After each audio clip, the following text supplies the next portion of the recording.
Hello दोस्तों, नमस्कार। आपका स्वागत है आपके अपने चैनल हिंदी हब ऑफिशियल में। तो हम दोस्तों पढ़ रहे हैं आपका बंटी, जो कि आरपीएससी फर्स्ट ग्रेड में लगा हुआ एक बहुत ही शानदार उपन्यास है, जिसमें तलाक के बाद में संतान की समस्या को मुख्य रूप से रेखांकित किया गया है।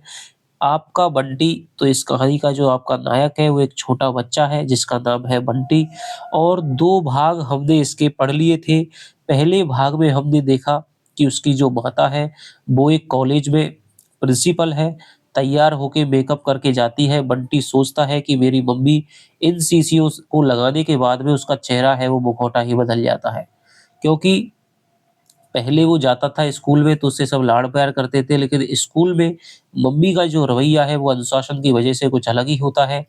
लेकिन अब वो घर पर ही रहता है, आज छुट्टी है उसकी, तो वो ऐसे ही ख़्यालों में सोचता रहा है कि वो साइकिल चलाने जाएगा पहाड़ों के पीछे, साधु से कोई उसके पास जादू की छड़ी होगी, कमंडल होगा, उससे लेकर के वो भी अपना, तो ऐसी कल्पना में विचार करता है। इसके बाद में उसकी फूफी है, जो मम्मी उसको हिदायत दे के जाती है कि इसकी पसंद का खाना आप बना देना। तो फूफी से बातचीत करता है, वो कहता है कि सोनल डायन वाली जो कहानी आप सुनाओ, जो 7 मंजिला कोठरी में रहती थी, 700 दास दासियाँ थी जिसकी। तो वो कहती है, वो थोड़ी-सी उसे छेड़ती है। इसके बाद में वो बंदूक लेकर के टीटू के घर पे चला जाता है, लेकिन उसकी अम्मा को देख कर के डर जाता है, क्योंकि वो अम्मा कहती है कि तुम्हारी तो सुबह यही होती है और शाम भी यही होती है, सुबह-शाम का सूरज यही उगता है और यही डूबता है। लेकिन जैसे-तैसे करके वो वहाँ से निकल कर के टीटू के पास पहुँचता है, जिसके पास कैरम बोर्ड है।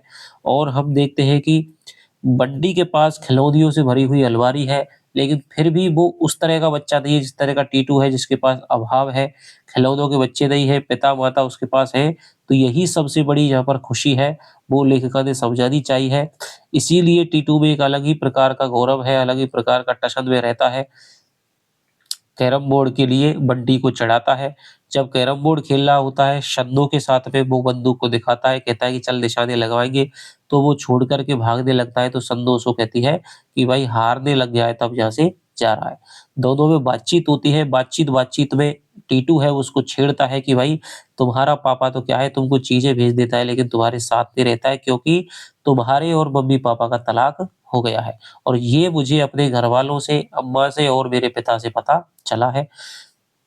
बंटी है थोड़ा-सा सुन कर के उदास हो जाता है और वो बिना कुछ कहे थोड़ी देर के बाद में वहाँ पर आ जाता है और वो सोचता है कि क्या हो गया है?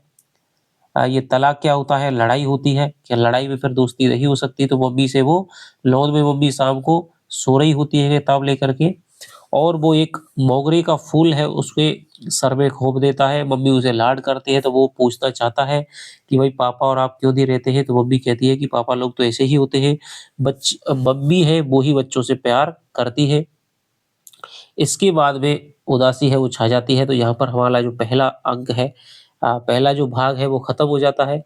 दूसरे अंक में दोस्तों हम दूसरे भाग में देखते हैं अ, कि जो शकुन है वो शनिवार को 1 बजे ही क्या हो जाती है, छुट्टी हो जाती है। उसके बाद दिन में ही वो पर्दों को लगा कर के सोने के लिए जाती है। बंटी को सोना अच्छा नहीं लगता है, लेकिन फिर भी मम्मी के कहने पर उसको सोना पड़ता है। इसके बाद में वो वहाँ से चुपचाप उठ कर के चला जाता है और करौंदे के पेड़ से करौंदे तोड़ने लगता है, क्योंकि वो उनसे माला बँधवाएगा। तभी जो वकील है, जो कि शकुन का और अजय का तलाक का केस है वो देख रहा होता है, वो आता है और वो कहता है बंटी से, "भई तुम्हारी मम्मी क्या हो, तुम यहाँ दोपहरी में क्यों करौंदे तोड़ रहे हो?" उसके बाद उसको भीतर ले जाता है, तो बंटी की इच्छा है कि आज दोनों की बातचीत है, वो चाचा हमेशा क्या है पिता के पास से आते हैं तो कोई न कोई चीज़ लेकर के आते हैं, तो वो पिता के बारे में पूछता है, जिससे कि उसको यदि कोई चीज़ लाए हो तो वो अंकल ध्यान करके उसको दे दें। लेकिन वो मना कर देते हैं कि कोई चीज़ नहीं आई है, तो वो थोड़ा उदास होता है, लेकिन उसे पता चलता है कि कोई न कोई बात ज़रूर है, तो वो दोनों की बातें सुन कर के रहेगा। तो वहीं पर वो घूमता रहता है, लेकिन दोनों में बातचीत थोड़ी बहुत होती है। कि आखिरी जो उम्मीद थी वो भी समाप्त हो गई, इस प्रकार की बातचीतें होती हैं, लेकिन उसकी मम्मी है वो कह देती है कि भाई आप थक गए होंगे, इसलिए वो कंबल वगैरह निकाल देती है। यहाँ पर आराम होता है, बंटी को भी फिर सुलाने ले जाती है। इसके बाद लौध में हम दृश्य पाते हैं और दोनों बातचीत करते हुए, बंटी भी वहीं पर घूम रहा है, लेकिन उसे थोड़ा-सा कह देते हैं तो वो रूठ करके चला जाता है, लेकिन फिर उससे क्या है कि बात तो सुननी है, वो छिप कर के पेड़ के पीछे आकर के बातों को सुनता है। और ये बात सुनाई देती है उसको, समझ में आती है, कई बार वो मन में सोचता है, ये बात सुनाई देती है कि भाई जब ज़िंदगी की धुरी बिगड़ जाती है तो सब कुछ बिगड़ जाता है। इस बात का धुरी शब्द का वो अर्थ नहीं समझ पाता है, तो वो सोचता है कि मैं टीटू से जाकर के पूछूँगा, लेकिन तभी वकील चाचा है, वो उसका हाथ उस पे पड़ जाता है और उनको पता चल जाता है कि भाई टीटू ये चुप करके बातें सुन रहा है, लेकिन वो पेड़ में पानी देने का बहाना बनाता है। इसके बाद मम्मी कहती है कि इसको वैसे भी एक दिन पता ही चलना है, तो इसके बाद वे आकर कहते हैं भाई तुम अपने यारों के साथ में नहीं खेलते, टीटू-वीटू के साथ में जाकर के खेलो। तो वो टीटू से पूछने चला जाता है, जो कि उस समय गिलोल से क्या लगा रहा था, निशाना लगा रहा था घोंसले पर, और वो कहता है कि चलो, उसने कहा है कि भाई पहले तुम निशाना लगाना सीख लो, फिर मेरे पापा ने कहा है कि निशाना लगाना सीख जाऊँगा, तब तुम्हारी जैसी जो बंदूक है वो मुझको दिलवाएँगे। तो वो कहता है कि बंदूक तो मैं तुझको वैसे ही दे दूँगा, लेकिन तुझे एक बात बतानी पड़ेगी। वो कहता है क्या बात है? तो वो बताता है यार ये धुरी शब्द का मतलब क्या है? तो वो समझ नहीं पाता है, तो कहता है तू पूरी बात तो बता। वो कहता है कि हमने पढ़ा था अ, कि सब धन धूरि समान, कि सब धन तो क्या है, धूल के समान होते हैं। तो वो अप्लाई करके देखता है कि धूल, जब ज़िंदगी की धूल बिगड़ जाती है, तो वो कहता है धत तेरी की ये मतलब नहीं है। तो कोई और मतलब है, बात पूछता है, लेकिन उनकी समझ में नहीं आता है। यहाँ पर जो हमारा दूसरा दृश्य है, दूसरा जो भाग है, वो दोस्तों समाप्त हो जाता है। तो चलिए, अब हम तीसरा जो भाग है उसको पढ़ने वाले हैं। कुल 16 इसमें भाग हैं। शकुन, तो देखिए शकुन है, वो अजय की पत्नी है और बंटी की मम्मी है। शकुन के लिए समय जैसे एक लंबे अरसे से ठहर गया था। यों घड़ी की सुई तो बराबर ही चलती थी। रोज सवेरे पीछे से आंगन से घुसकर धूप सारे घर को चमकाती-दमकाती दोपहर को लौंद में फैल पसर कर बैठ जाती और शाम को बड़ी अलसाई सी धीरे-धीरे सरकती हुई पीछे की पहाड़ियों में छिप जाती। एक दूसरे को ठेलते हुए मौसम भी आते ही रहे, फिर भी शकुन को लगता था कि समय जैसे ठहर कर जम गया है और जमे हुए समय की यह चट्टान ना कहीं से पिघलती थी ना टूटती थी। बस टूटती रही है। तो शकुन धीरे-धीरे तिल-तिल यों, और थोड़ा-सा ये भी पता चलता है कि जो अजय है, उसका जो चक्कर है वो मीरा नाम की एक स्त्री से चल रहा है। यूँ तो पिछले 2-3 सालों से ही ठहराव का यह एहसास बराबर ही होता रहा है, पर इधर 1 साल थे तो यह एहसास तीखा होते-होते जैसे असह्य सा हो गया था। सामने खड़ी लंबी छुट्टियाँ और गर्मी के बेहद लंबे आलस और उदास दिन। तो अब गर्मी की छुट्टियाँ हो गई हैं, और जैसा कि बंटी की जो मम्मी शकुन है, वो एक स्कूल में क्या है, प्रिंसिपल है। कॉलेज में प्रिंसिपल है, तो कॉलेज क्या बंद हो जाएँगे, जैसे समय गुज़ारने का एक अच्छा खासा बहाना खत्म हो जाएगा। तो जो सरकारी नौकरी है या गवर्नमेंट जॉब करते हैं, तो उन्हें क्या है, छुट्टियाँ भी भारी पड़ जाती हैं। वरना उसके नितांत घटनाहीन जीवन में मात्र कॉलेज जाना भी एक घटना की ही अहमियत रखता है। तो ये कथन आपसे पूछा सकता है किसके बारे में है?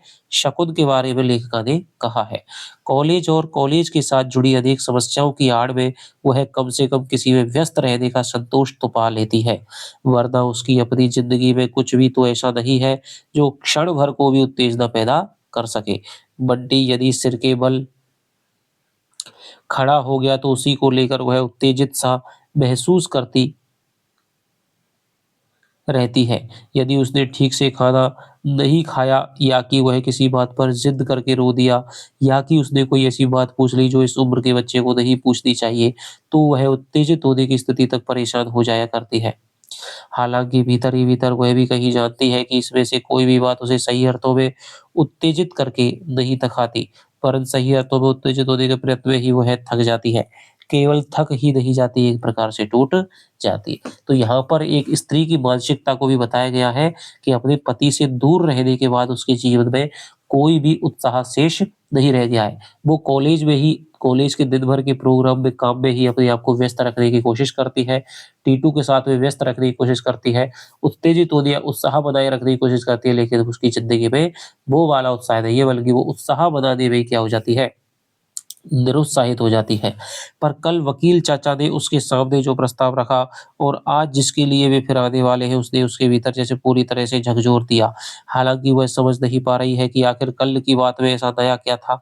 यानी कि उनका तलाक है वो चल रहा है, लेकिन जो अजय है, उसके पास से वकील है वो आया है, और उसने कागज पे दस्तखत करके दे दिए हैं कि भाई उसने दस्तखत करके दे दिए कि तुम भी दस्तखत कर दो और जिससे कि मैं कोई कोर्ट में तारीख ले सकूं। तो ये बात वो लेकर के आया था। तो ऐसा दया क्या था जिसे लेकर वो इतनी परेशान या विचलित हो रही है। एक बहुत-बहुत पुरानी समाप्त प्राय सी कहानी की पुनरावृत्ति ही तो है। फिर भी कुछ है, सारी बात को वह वो सहज ढंग से नहीं ले पा रही है। लग रहा है जैसे उसे पूरी तरह बता दिया गया है। वकील चाचा जब भी आते हैं एक बार वह पूरी तरह बथ जाती है। बाहर से तो तब भी कुछ घटित नहीं होता, क्योंकि वकील जब आता है तो उसकी सारी जीवन की जो घटनाएँ हैं अजय के साथ में, अच्छी घटनाएँ और कटु घटनाएँ, वो सारी उसके दिमाग में तैर जाती हैं। एक पत्ता तक नहीं हिलता, पर मन के भीतर ही भीतर उसे जाने कितने आदि तूफानों को झेलना पड़ता है, उसने झेले हैं। अजय के किसी के साथ संबंध बढ़ने की सूचना और फिर उसके साथ सेटल हो जाने की सूचना ने उसे के अंदर तिलमिला दिया था। यानी अजय है, वो दोस्तों मीरा नाम की लड़की से क्या है, या स्त्री से क्या चल रहा है, उसका संबंध है। अकेले रहने के बावजूद अकेले रहने के बावजूद तब एक बार फिर नए सिरे से अकेलेपन का भाव जागा था। बहुत तीखा और कटु होकर अपमान की भावना ने उस दंश को बहुत ज़्यादा बढ़ा दिया था, और कोई 1 साल से ऊपर हुआ चाचा ने ही आकर कहा था, क्या बताएँ कुछ समझ में नहीं आता। बंटी को लेकर उसके मन में एक कचोट है और यही कचोट कभी-कभी, यानी कि पहले तो क्या है, बंटी से बहुत ज़्यादा लगाव था, उसके लिए खिलौने वगैरह भी बेचता था और लगता था कि शायद बंटी है वो एक बीच की कड़ी है, जो शायद कुछ ना कुछ जो गड़बड़ा गया है उसको सही कर देगा। लेकिन अब तो बंटी के प्रति भी वो क्या है, अजय निरुत्साहित हो गया है। तो अब जो आखिरी जो संभावना जो बंटी की थी वो भी खत्म हो गई है। तो वह ऊपर से नीचे तक एक क्रूर संतोष से भर गई थी। ना चाहते हुए भी आशा की एक हल्की-सी किरण मन में खोदी थी, कौन जाने बंटी ही, यानी कि बंटी ही शायद एक ऐसा उपाय है जिसकी वजह से शायद हम फिर से एक हो जाएँ। चाचा ने बंटी के लिए खिलौने दिए तो जाने क्यों लगा था कि ये मात्र बंटी के लिए नहीं है। बंटी को माध्यम बनाकर उस तक भी कुछ भेजा गया है। उसके बाद अजय स्वयं आया था, हमेशा की तरह अलग ही ठहरा, अलग ही रहा, केवल बंटी को बुलवाया। उसने तो मुलाकात तक नहीं की, फिर भी शकुन को लगता रहा कि ना मिलकर भी अजय जैसे फिर कहीं से उससे जुड़ गया हो। उस दिन अजय के पास से लौटने पर वह बड़ी देर तक बंटी को दुलारती पुचकारती रही थी, मानो बंटी वहां से अकेला नहीं लौटा हो, अपने साथ अजय को भी ले आया हो। पर धीरे-धीरे वह कचोट भी शायद समाप्त हो गई। कम से कम यह तो स्पष्ट हो गया कि उसे लेकर कुछ भी आशा करना एकदम व्यर्थ है। और उसके बाद से बराबर यह लगता रहा है कि अब सब कुछ समाप्त हो गया है, अंतिम और निर्णयात्मक रूप से। यानी अंतिम और निर्णयात्मक, यानी कि उसने कागज पर क्या कर दिए, हस्ताक्षर करके भेज दिए हैं, और वो हस्ताक्षर शकुन के करवा करके, वकील है वो क्या है, तलाक की एक डेट है वो मुकर्रर करवाना चाहता है। तब से समय उसके लिए जम गया है शिला की तरह। चाचा ने कल रात शुरू करने से पहले कहा था, अब तो कोई उम्मीद नहीं है। यानी कि जो कुछ उम्मीद थी ले दे करके वो एक बंटी की थी। अब तो वो भी उम्मीद नहीं है, क्योंकि उसके पिता का मोह बंटी से भी क्या हो गया है, कम हो गया है। तो उसे यही लगा कि उम्मीद तो उसे न अब है न पहले कभी थी। फिर किस बात की उम्मीद? फिर से साथ रहने की कोई चाहना उसके मन में नहीं थी। उसने कई बार अपने और अजय के संबंधों के रेशे-रेशे उधेड़े हैं, सारी स्थिति में बहुत लिप्त होकर भी और सारी स्थिति से बहुत तटस्थ होकर भी। पर निष्कर्ष हमेशा एक ही निकला है कि दोनों ने एक-दूसरे को कभी प्यार किया ही नहीं। शुरू के दिनों में ही एक गलत निर्णय ले डालने का एहसास दोनों के मन में बहुत साफ होकर उभर आया था, जिस पर हर दिन और हर घटना ने केवल साँध ही चढ़ाई थी। साँध माने दोस्तों तेजी, जिस पर साँध कहते हैं जिस पत्थर होता है, और जिस पत्थर पे क्या है, किसी चाकू को पैदा करते हैं, किसी दराती को पैदा करते हैं, तो वो कहते हैं साँध। समझौते का प्रयत्न भी दोनों में से एक समझौते का प्रयत्न भी दोनों में से एक अंडरस्टैंडिंग पैदा करने की इच्छा से, देखिए समझौते का प्रयत्न भी दोनों में से एक अंडरस्टैंडिंग पैदा करने की इच्छा से नहीं होता था, वरन दूसरे को पराजित करके अपने अनुकूल बना लेने की आकांक्षा थी। देखिए कितनी बड़ी बात है कि समझौते का प्रयत्न भी दोनों में से एक अंडरस्टैंडिंग पैदा करने की इच्छा से नहीं होता था। यानी समझौता तब होता था, कब? जब एक जीत जाता था, दूसरा हार जाता था, तब जाकर के समझौता होता था। ये नहीं कि दोनों समझदारी से दोनों समझौता कर ले तब नहीं होता था, बल्कि दूसरे को पराजित करके अपने अनुकूल बना लेने की आकांक्षा से समझौता होता था। तर्कों और बहसों में दिन बीतते थे। ठंडी लाशों की तरह लेटे-लेटे दूसरे को दुखी, बेचैन और छटपटाते हुए देखने की आकांक्षा में रहते। भीतर ही भीतर चलने वाली एक अजीब-सी लड़ाई थी, वह भी जिसमें दम साध कर दोनों ने हर दिन प्रतीक्षा की थी कब सामने वाले की साँस उखड़ जाती है और वह घुटने टेक देता है, जिससे कि फिर वह बड़ी उदारता और क्षमाशीलता के साथ उसके सारे गुनाह माफ़ करके उसे स्वीकार कर ले, उसके संपूर्ण व्यक्तित्व को नरे एक शून्य में बदल कर। और इस स्थिति को लाने के लिए सभी तरह के दाँव-पेच खेले गए थे, कभी कोमलता के, कभी कठोरता के, कभी सब कुछ लुटा देने वाली उदारता के, तो कभी सब कुछ समेट लेने वाली कृपणता के। प्रेम के नाटक भी हुए थे, तन-मन को डुबो देने वाले विभोर क्षणों के अवधि भी। पता नहीं उन क्षणों में कभी भावुकता, आवेश या उत्तेजना रही भी हो, पर शायद उन दोनों के ही दयालु मनों में कभी उन्हें उस रूप में ग्रहण नहीं किया। दोनों ही एक-दूसरे की हर बात, हर व्यवहार और हर अदा को एक नया दाँव समझने को मजबूर थे और इस मजबूरी ने दोनों के बीच की दूरी को इतना बढ़ाया कि बंटी भी फिर उस खाई को पाटने के लिए सेतु नहीं बना। यानी क्या है, दोनों में इस प्रकार के अलगाव आ गया था कि जो बंटी बच्चा था वो भी उन दोनों की मनों के बीच में जो खाई बन गई थी उसको पाटने के लिए पुल नहीं बन सका। साथ रहने की यंत्रणा भी बड़ी विकट थी और अलगाव का त्रास भी। अलग रहकर भी वह ठंडा युद्ध कुछ समय तक जारी ही नहीं रहा, बल्कि अनजाने ही अपनी जीत की संभावना को एक नया संबल मिल गया था कि अलग रहकर ही शायद सही तरीके से महसूस होगा कि सामने वाले को होकर क्या अमूल्य खो दिया है। और वकील चाचा की हर खबर, हर बात इन संभावनाओं को बनाते बिगाड़ती रही थी। यानी कि शायद लगता था कि भाई अजय को दूर रह कर के अब शायद महसूस हो जाएगा कि उसने क्या खो दिया है, लेकिन वकील चाचा हैं, कभी तो वो अच्छी खबर ले आते थे, कभी तो ऐसा लगता था कि शायद उम्मीद है और कभी वो ऐसी ले आते कि शायद उम्मीद नहीं है। सामने वाले को पराजित करने के लिए जैसा सायास और संदिग्ध जीवन उसे जीना पड़ा, उसने उसे खुद ही पराजित कर दिया। सामने वाला व्यक्ति तो पता नहीं कब परिदृश्य से हट भी गया और वह आज तक उसी मुद्रा में, उसी स्थिति पे खड़ी है, सांस रोके, दम साधे, घुटी-घुटी और कृत्रिम। 7 वर्षों में विभागाध्यक्ष से प्रिंसिपल हो जाने के बीच भी कहीं, अब देखिए क्या कह रही है, विभागाध्यक्ष बनी थी, एचओडी बनी थी दोस्तों 7 वर्षों पहले, ठीक है? उसके बाद में विभागाध्यक्ष से क्या बन गई? प्रिंसिपल बन गई। तो ये क्वेश्चन आपसे पूछा जा सकता है। जाने के पीछे भी कहीं अपने को बढ़ाने से ज़्यादा अजय को गिराने की आकांक्षा ही थी। वह स्वयं कभी अपना लक्ष्य रही ही नहीं, एक अदृश्य अनजान सी चुनौती थी जिसे उसने हर समय अपने सामने हवा में लटकता हुआ महसूस किया था और जैसे उसका मुकाबला करते-करते, उससे जूझते-जूझते ही वह आगे बढ़ती चली गई थी। तो ये आपसे कथन यहाँ से इसमें देखिए दोस्तों, अभी तक तो क्वेश्चन है बहुत कम आए हैं, कथन भी कोई ऐसे इम्पोर्टेंट ज़्यादा है नहीं। तो आपको एक कुछ लाइन दे करके इसमें आपसे पूछी जा सकती है कि भाई किस रचना से ये लाइन उठाई गई है, ठीक है? तो ये लाइन ऐसी लग रही है कि अदृश्य ज्ञानशील हवा में लटकता हुआ महसूस किया था, तो ये किसके बारे में? और यहाँ से जो क्वेश्चन वो बनेंगे सबसे बड़े, तो लेखिका ने किसके बारे में, किस पात्र की मनोदशा के बारे में ऐसा बात कही है? इस प्रकार के क्वेश्चन बनने के जो चांस है मुझे लग रहे हैं। तो हवा में लटकता हुआ महसूस किया था, जैसे-जैसे उसको मुकाबला करते हैं, तो यहाँ पर क्या है, तो किसके लिए, अपने, उसने से क्या तात्पर्य है, तो यहाँ पर शकुन के लिए लेखिका है वो कह रही है, क्योंकि यहाँ पर लेखिका बहुत सारी बातें पात्रों की मनः स्थिति को लेकर के उनकी कल्पना में जाकर के उनको खुद बता रही है, पर इतने पर भी जब सामने वाला नहीं टूटा तो उसकी सारी प्रगति उसके अपने लिए जैसे निरर्थक हो उठी थी।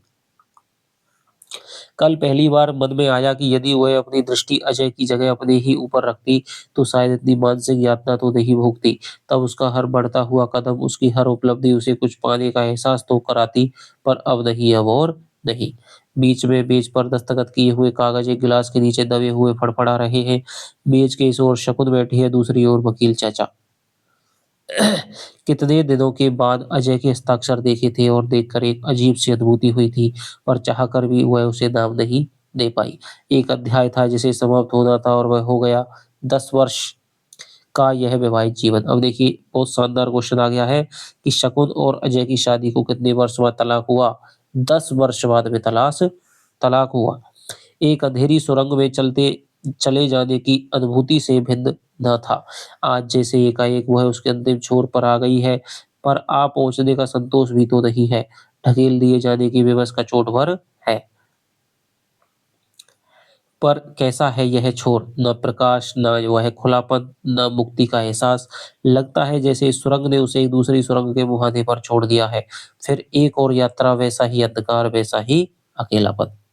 यानी कि अब तक वैवाहिक जीवन में उसने 10 साल काटे थे, तो ऐसा लग रहा है किसी अंधेरे अंधकार भरी सुरंग में वो चली जा रही है और उसके दूसरे छोर पर भले ही वो तलाक के बाद में आ गई है, लेकिन अब भले ही उसको क्या है, ज़िंदगी की आज़ादी का जो प्रकाश है वो मिलने वाला है, लेकिन इस सुरंग ने क्या है, उसे लगता है कि अब जो जीवन है, बाकी का अकेला जो जीवन है, वो भी क्या है, एक सुरंग के ही समान है। तो एक और यात्रा वैसी ही अंधकार भरी, मतलब साथ रहे तब भी पीड़ा थी, अंधेरा था, अब अकेला है, अकेलेपन में भी क्या है, पीड़ा और अंधकार है। उसके अपने ही मन में जाने कितने-कितने प्रश्न तैर रहे हैं। क्या खुद उसे अजय का संबंध भारी नहीं पड़ने लगा था?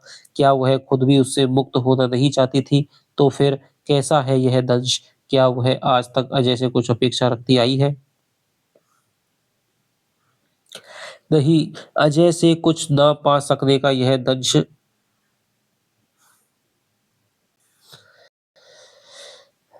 उसके अपने ही मन में कितने-कितने प्रश्न तैर रहे हैं। क्या खुद उसे अजय का संबंध भारी नहीं पड़ने लगा था? क्या वह खुद भी उससे मुक्त होना नहीं चाहती थी? तो फिर कैसा है यह दंश? क्या वह आज तक अजय से कुछ अपेक्षा रखती आई है? नहीं, अजय से कुछ ना पा सकने का दंश यह नहीं, बल्कि दंश शायद इस बात का है कि किसी और ने अजय से वह सब कुछ क्यों पाया जो उसका प्राप्य था। यानी अब उसे लग रहा है कि जो वो सब चीज़ें औरों के लिए कर रहा है और के मीरा के लिए कर रहा है, तो वो तो उस पर तो उसका हक था, तो ये दंश उसे ज़्यादा सता रहा है। या कि इस बात का था कि वह सब कुछ तोड़-ताड़ कर निकलती और अजय उसके लिए दुखी होता, छटपटा था। साथ नहीं रह सकते थे, इसलिए साथ नहीं रह रहे थे। स्थिति तो तब भी वैसी ही रहती, पर फिर भी कुछ कितना बदल गया होता। यदि अजय के साथ मीरा ना होती, बल्कि उसके अपने साथ कोई हाँ, तो देखिए क्या है, यानी कि एक-दूसरे को हराने की जो जद्दोजहद है, वह दोनों के मन में जारी है। अजय के साथ मीरा ना होती, बल्कि उसके अपने साथ कोई होता, सच पूछा जाए तो अजय के साथ ना रह पाने का दंश नहीं है, वरन अजय को हरा ना पाने की चुभन है यह, जो उसे उठते-बैठते सालती रहती है। यानी कि देखिए, अजय है, तो उसको साथ तो रहना नहीं चाहती थी, लेकिन उसको कभी ये जीत नहीं पाई। अजय ही हमेशा जीतता रहा। और अब उसके साथ भी दूसरी लेडी और ये क्या है, अकेली पड़ी है, तो ये दंश उसे ज़्यादा खा रहा है। इन फरफराते पन्नों ने उसके और वकील चाचा के बीच अनजान ही शायद बहुत बड़ी खाई खोद दी है। तभी तो चाचा अस्वाभाविक रूप से चुप हो आए हैं, वरना इतनी देर तक चुप रहना चाचा के लिए संभव नहीं। दोनों के बीच जबरदस्ती घिर आए इस मौन ने सारी स्थिति को जैसे कहीं और अधिक जटिल बना दिया। शकुन ने कागज़ों को उठाया और तह करके चाचा की ओर बढ़ाते हुए बोली, "इन्हें रख लीजिए, आप इतने चुप क्यों हो गए?" अपने स्वर की सहजता से वह स्वयं चौंकी, कहीं ये भाव भी जागा कि ऐसी स्थिति में तो बहुत सहज स्वाभाविक बने रहने की क्षमता उसमें है। चाचा ने इतनी गहरी सांस ली, मानो बहुत देर से वे सांस रोके हुए ही बैठे थे। आखिर यह काम भी मेरे ही हाथों होना था। लोग जोड़ते हैं, मैं तोड़ने वाला बना, पता नहीं तुम भी क्या सोच रही होगी। तो ये कथन आपसे पूछा जा सकता है।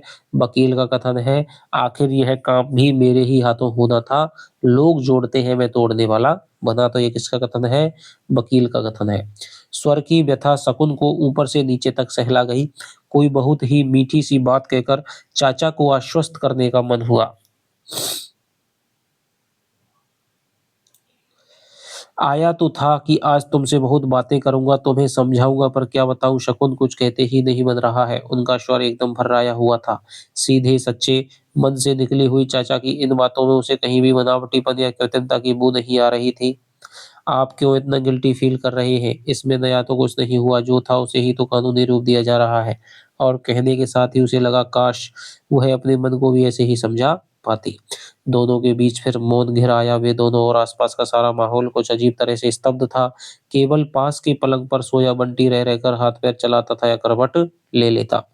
फिर एकाएक चाचा ने बात शुरू कर दी बिना किसी भूमिका के। शायद शकुन की बात ने उसके स्वर में उन्हें आश्वस्त कर दिया था कि या कि उस संकोच को तोड़ दिया था जिसके नीचे दबे दबे वे कुछ बोल नहीं पा रहे थे।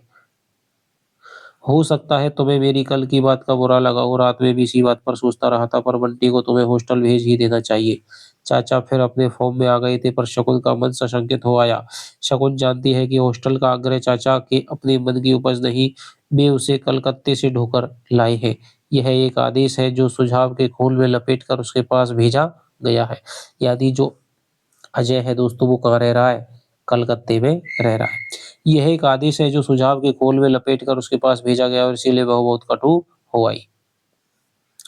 7 साल से मैं अकेली ही बंटी को पाल रही हूँ, उसका हित अहित मैं दूसरों से ज्यादा जानती हूँ। तुम मुझे दूसरों में गिनाने लगी हो कब से? यह सही है कि मैं अजय का मित्र हूँ, कलकत्ते रहता हूँ, पर तुम्हारे लिए भी मेरे मन में कम स्नेह है नहीं। पक्षपात की शिकायत भी करना चाहोगी तो एक बात तक तुम्हें ढूंढे नहीं मिलेगी। शकुन एक क्षण को भीतर ही भीतर कहीं लज्जित हो आई। नहीं, मेरा यह मतलब नहीं, आप गलत समझ गए। मैं तो खैर छोड़ो, शकुन को अब केवल सुनना है, बोलने वे नहीं देंगे। तुम यह मत सोचो कि केवल अजय ही ऐसा चाहता है। मुझे खुद ऐसा लगता है कि बंटी को तुम्हें एकदम हॉस्टल भेज देना चाहिए। It is a must. शकुन इट इज ए मस्ट यानी यह बहुत जरूरी है। शकुन चुप। तुम भी जानती हो मैं बहुत शार्प और दो टूक बात कहने वाला आदमी हूँ। जरा सोचो, स्कूल के अलावा बंटी सारे दिन तुम्हारे साथ रहता है या तुम्हारी उस फूफी के साथ। तुम्हारे यहाँ अधिकतर महिलाएं ही आती होंगी, यानी इसकी क्या कंपनी है। बहुत हुआ पड़ोस के एक दो बच्चों के साथ खेल लिया, पर एक 8-9 साल के ग्रोइंग बच्चे के लिए यह तो देखिए 8-9 साल बंटी की यहाँ पर उम्र आई है। ग्रोइंग बच्चे के लिए ये तो कोई बात हुई नहीं। He should grow life a boy like a man, यानी कि उसे एक बच्चे की तरह, एक लड़के की तरह, एक आदमी की तरह उसकी जो वृद्धि है वो होनी चाहिए। शकुन चुपचाप चाचा का मुंह ताकती रही और जानने की कोशिश करती रही कि इसमें से कितनी बातें चाचा की अपनी है और कितनी वे उस तक केवल पहुंचा रहे हैं। पर एकाएक अजय बंटी को हॉस्टल भेजने को इतने उत्सुक क्यों हो गए? उसे सारी बात में एक अजीब सी गंध आने लगी। पहले अजय ने अपने को काटा, अब क्या बंटी को भी शकुन से काटना चाहते हैं? जाने कैसी कड़वाहट सी उसके तन बदन में घुलने लगी। बोलो, मैं गलत कह रहा हूँ? कल मैं देख रहा था कि किस कदर वह अभी भी तुमसे चिपका चिपका रहता है। यह सब बहुत नॉर्मल नहीं है। अपनी उम्र के बच्चों का साथ उसके लिए बहुत जरूरी है और वह तो उसे इस घर में मिल नहीं सकता। थोड़ी देर पहले चाचा के चेहरे पर जो उदासी थी, गिल्ट का जो बोझ था, वह सब पता नहीं कहाँ बह गया। पर शकुन के मन की टूटन रोम रोम को वह सालता हुआ दंश तो अभी जैसे तैसे बना हुआ था। ऊपर से ये सारी बातें, वकील चाचा को क्या एक बार भी इस बात का ख्याल नहीं आ रहा कितना सह सकती है आखिर शकुन? अच्छा बताओ बंटी जिस तरह से पल रहा है तुम उससे संतुष्ट हो? और जैसे पहली बार उसका उत्तर सुनने के लिए वे चुप हो गई। मैं जितना भी संभव हो सकता है उसके लिए करती हूँ। मैं जितना भी संभव हो सकता है उसके लिए करती हूँ। कॉलेज के बाद का सारा समय एक तरह से उसी पर देती हूँ और कर ही क्या सकती हूँ। ओफो, उफ, बात तुम्हारे करने की तो नहीं है। इससे किसकी इनकार है? इससे किसको इनकार है कि तुम बहुत करती हो, बल्कि जितना नहीं करना चाहिए उतना करती हो, पर उसे तुम हम उम्र बच्चों की कंपनी तो नहीं दे सकती ना। और उन्होंने नजरें शकुन के चेहरे पर गड़ा दी। एक बार शकुन का मन हुआ कि वह एक शब्द भी नहीं बोले, ढीठ बनकर सब कुछ सुनती चली जाए, देखे कहाँ तक बोलते हैं। क्यों सुने वह अब इन लोगों की बातें? क्यों माने इन लोगों के सुझाव? अपने और बंटी के बारे में वो पूरी तरह स्वतंत्र है, कुछ भी सोचने के लिए, कुछ भी करने के लिए। बंटी को हॉस्टल भेजने की बात तो आपने कह दी, पर कभी यह बोलो, बंटी को पर कभी यह भी सोचता है कि उसे हॉस्टल भेजकर मैं कितनी अकेली हो जाऊंगी। और उसका स्वर जैसे एकाएक ही बिखर गया। वह कहीं से भी अपनी दुर्बलता नहीं दिखाना चाहती थी, पर जाने कैसे गला भिज गया। चाचा की नजरों की चुभन और भी तीखी हो गई। शकुन को लगा जैसे बात कहने से पहले या तो अपनी बात का वजन तौल रहे हैं या शकुन के सहने का सामर्थ्य है। वह भीतर ही भीतर कहीं से बेचैन होने लगी, साथ ही मन में एक आक्रोश भी घुलने लगा। बंटी उसके अधिकार की सीमा है जिसमें वह किसी को नहीं आने देगी। अपने चेहरे पर नजरें टिकाए चाचा उसे बड़े घाघ लगे। एक क्षण को इच्छा हुई ऊपर से ओढ़ी हुई सद्भावना के रेशे रेशे बिखेर दे, वात्सल्य में छिपी हुई इस मक्कारी को उघाड़ कर रख दे। कौन सा दाव अब चलेंगे, वह अपने को पूरी तरह तैयार करने लगी। मुझे डर है शकुन, कहीं तुम अपना अकेलापन खत्म करने के चक्कर में बंटी का भविष्य ही ना खत्म कर दो। तुम्हारा यह अतिरिक्त स्नेह उसे बिना जी तुम्हारा यह अतिरिक्त से उसे बौना ही ना छोड़ दे। शकुन ऊपर से नीचे तक तिलमिला गई, पर फिर भी उसे एक शब्द तक नहीं कहा गया। चाचा धीरे धीरे और संभल संभल कर बोल रहे थे। शायद शकुन के चेहरे की प्रतिक्रिया भी उन्होंने समझ ली थी और स्थिति की नाजुकता भी। चीजों को सही तरीके से लेना सीखो शकुन। मैं जानता हूँ कि तुम्हें इस बात में तरह तरह की गंध आ रही होगी। जिस स्थिति में तुम हो उसमें यह बहुत स्वाभाविक भी है। जब आदमी एक जगह धोखा खाता है तो उसे लगता है कि सब जगह धोखा ही धोखा है, पर ऐसा होता नहीं है। शकुन चुपचाप पैर के नाखून से धरती को रेतती रही। उसे कुछ नहीं कहना, बस वह करेगी वही जो उसे ठीक लगेगा। बात बंटी के हित की है, और सच पूछो तो बंटी से भी ज्यादा तुम्हारे हित की। तुम मानोगी नहीं, हो कहना भी बड़ा अजीब लगता है, पर मेरे सामने इस समय तुम्हारी बात ही सबसे प्रमुख है। शकुन चौंकी, पर यह क्या कोई नया दाम है क्या? अंधेरे में चाचा का चेहरा बहुत साफ नहीं दिखाई दे रहा, पर स्वर में कहीं भी किसी तरह के दांव पेच की गंध नहीं है। क्या भरोसा वकील आदमी ठहरे। जरा आज से 8-9 साल बाद की बात सोचो, जब बंटी की अपनी जिंदगी होगी, अपने स्वतंत्र संबंध होंगे, अपनी इच्छाएं, अपनी महत्वाकांक्षाएं होंगी, तब तुम्हारा कितना अस्तित्व होगा उसकी जिंदगी में। चाचा एक क्षण को रुके, मानो बात को धीरे धीरे कहकर उसके एक एक पहलू के महत्व को समझा देना चाहते हो। और इस स्थिति की दो ही परिणतियां हो सकती है, होंगी। या तो तुम उसके स्वतंत्र अस्तित्व को समाप्त करके उस पर हावी होने की कोशिश करोगी, या फिर अपने को बहुत ही उपेक्षित और अपमानित महसूस करोगी। उस समय तुम्हें यही लगेगा कि जिसके पीछे तुमने अपनी सारी जिंदगी बर्बाद कर दी, वह अब तुम्हें ही भूलकर अपनी जिंदगी जीने की बात सोच रहा है। उस समय तुम्हें बुरा लगेगा। आज अजय को लेकर तुम्हारे मन में जो कटता है, हो सकता है वह फिर वही बंटी को लेकर हो, आज से 10 गुना ज्यादा हो। तो ये वकील है, उसको समझा रहा है विशेष रूप से कि भाई बंटी को अब तुम्हें हॉस्टल में भेज देना चाहिए कलकत्ते। लेकिन उसको लगता है कि ये सारी बातें अजय ही कर रहा है, और वो खुद तो चला गया और बंटी को भी मुझसे अब छीनने की कोशिश कर रहा है। और मेरा अकेलापन का क्या होगा, मैं कैसे जीवन यापन करूंगी, इस बातों को सोचते हुए वो सारी वकील की बातों को समझाई है। वकील समझा रहा है। शकुन को लगा जैसे कोई पूरे होश हवास में उसे आरी से चीरे जा रहा है। एक बहुत ही कटु और बीभत्स सच्चाई है, जिसे उसने पूरे नंगेपन में चाचा उसके सामने रखना चाहते हैं। पर क्यों? क्या वह यह सब नहीं जानती, या कि उसने इस सब पर नहीं सोचा है? दिनों हफ्तों महीनों सोचा है, रात रात भर जागकर सोचा है, पर यह सोचना उसे कहीं से उबारता नहीं, केवल डुबोता है गहरे में और गहरे में। एक क्षण को कहीं बहुत गहरे में डूबी डूबी सी शकुन को चाचा की आवाज बड़ी अस्वाभाविक सी लगी। वह एकटक चाचा के चेहरे को देखकर भी जैसे कुछ नहीं देख पा रही थी। जो होना था, अब देखिए वकील क्या कह रहा है कि जो होना था सो तो हो ही गया, और चलो अच्छा ही हुआ। सारी जिंदगी इस तनाव में काटने की अपेक्षा तो उससे मुक्त होना लाख गुना अच्छा था। तो ये देखिए कथन है, ये आपसे पूछा सकता है कि जो होना था तो हो ही गया, सारी जिंदगी तनाव में काटने की अपेक्षा तो उससे मुक्त होना लाख गुना अच्छा था। तो ये किसका कथन है? ये दोस्तों वकील का कथन है। यह कानूनी कार्रवाई हो जाएगी सो भी अच्छा ही रहेगा। यह संबंध ही ऐसा है कि लख लाख लड़ भिड़ लो, अलग रहने लगो, पर कहीं ना कहीं आशा का एक तंतु जुड़ा ही रहता है। वह आशा चाहे जिंदगी भर पूरी ना हो, होती भी नहीं, फिर भी मन है कि इधर उधर नहीं जाता, बस उसी भटका रह जाता है। शकुन का मन हुआ कि साफ कह दे, उसके मन में आशा का कोई भी तंतु-वंतु नहीं है, पर इतना बड़ा झूठ उससे नहीं बोला गया, सो भी वकील चाचा के सामने। उम्र और अनुभवों ने सान चढ़ाकर जिनकी नज़रों को बहुत पैना बना दिया है। पर मैं चाहता हूँ कि अब तुम अपने बारे में सोचना शुरू करो, बिल्कुल नए ढंग से, एकदम व्यावहारिक स्तर पर। शकुन की आँखों में एक बड़ा ऐसा-ऐसा भाव उतर आया, क्या रखा है सोचने के लिए अब उसके पास? तुम सोच रही होगी कि पहले इन कागज़ों पर दस्तखत करवाए, फिर बंटी को अलग करने की बात शुरू कर दी। फिर कितना क्रूर, यानी कि कितना निर्दयी हूँ मैं, क्यों? यही सोच रही थी ना? नहीं तो मैंने तो ऐसा कुछ नहीं सोचा। झूठ बोलते समय उसका अपना स्वर शायद बहुत काँप-सा रहा था। कम से कम उसे ऐसा ही लगा।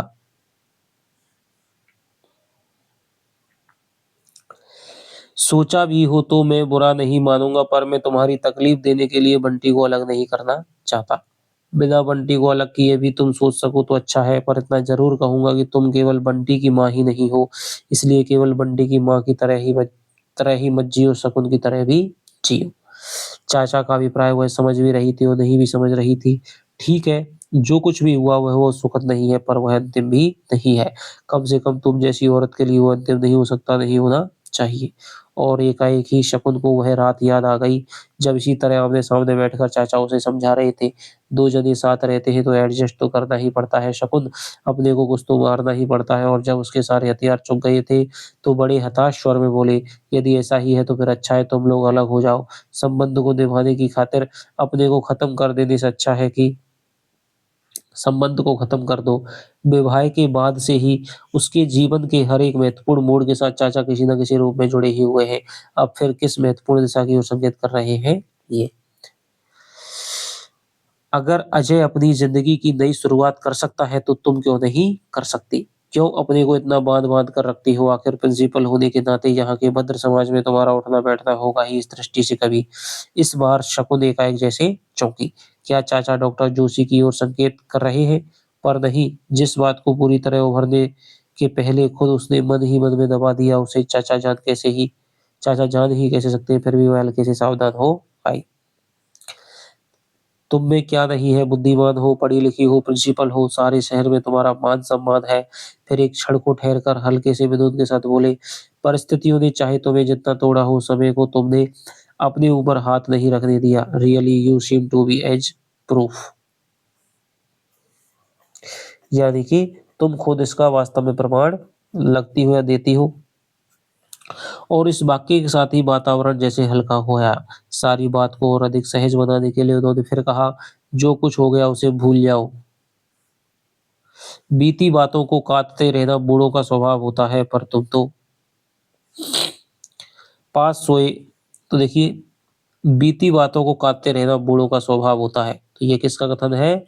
वकील का कथन है। पास सोए बंटी ने करवट ली और एकदम पलंग की पाटी पर आ गया। शकुन झटके से उठी, उसे गिराने से बचाया। इतना लौटता है कि अगल-बगल में रुकावट ना हो तो रात में 5-10 बार तो नीचे ही गिरे। फिर धीरे से बीच में करके उसने बड़े स्नेह से थपकने लगी। चाचा ने मेज पर से टोपी उठाकर सिर पर रखी और उठने की मुद्रा में बोले, अरे अब छोड़ो, मैं ये रुकावटें लगाना। गिरता है तो गिरने दो, कुछ नहीं होता। इस तरह गिरने से गिर-गिर कर ही तो बच्चे बड़े होते हैं, बनते हैं। और वे उठ खड़े हुए।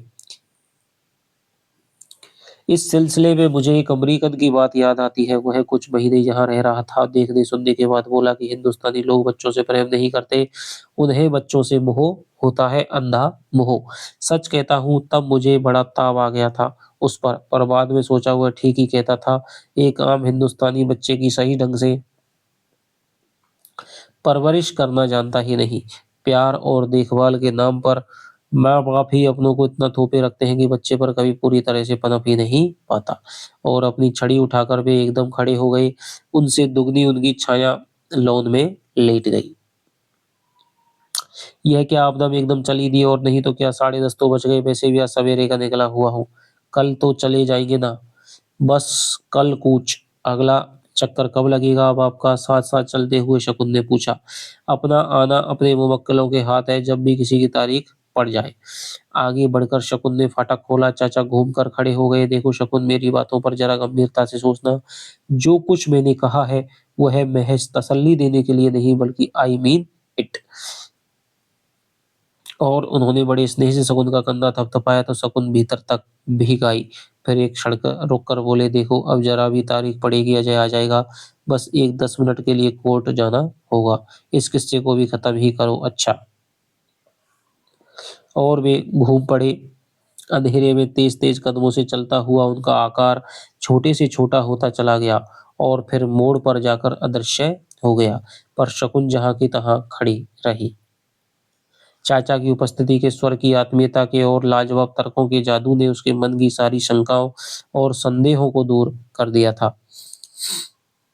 मंत्रविद्य से उसने चाचा की एक-एक बात पर विश्वास कर लिया था और उसे चाचा की सारी बातों में अपना ही हित नज़र आया था।